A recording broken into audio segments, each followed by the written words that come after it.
ლიეტუვას მთავრობა აცხადებს, რომ მომავალ თვეში რუსეთის ელექტროენერგიის ქსელს გამოითიშება და ამიტომ ენერგოუსაფრთხოებას აძლიერებს. ლიეტუვას პრემიერ-მინისტრმა გინტატუტას პალუცკასმა აღნიშნა, რომ პოლიციას ლიეტუვა-პოლონეთის დამაკავშირებელი ქსელის დაცვა დაევალა. ეს ლიეტუვისა და პოლონეთის საერთო ენერგო კაბელია, რომლის დაცვასაც აქამდე კერძო კომპანია უზრუნველყოფდა. ჩვენ განვათავსებთ საზოგადოებრივი უსაფრთხოების სამსახურს, რადგან მათ სტრატეგიული ობიექტების დაცვის გამოცდილება აქვთ. ისინი დაცვის კერძო სამსახურს ჩაანაცვლებენ.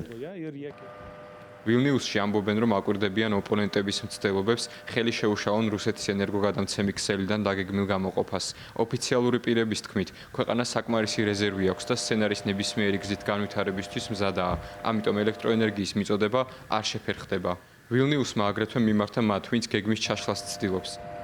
ალბათ უმნიშვნელოვანესი გზავნილი, რომელთაც კომუნიკაცია გვინდა, ისაა, რომ მიუხედავად პროვოკაციებისა, ბრელის რუსული ელექტროქსელიდან გათიშვა გარდაუვალია და ზუსტად ერთ თვეში მოხდება. რუსეთის ელექტროგადამცემი ქსელიდან გათიშვას ლიეტუვა 8 თებერვალს გეგმავს, რის შემდეგაც ვილნიუსი საკუთარ ეროვნულ ელექტროგადამცემ ქსელს შექმნის.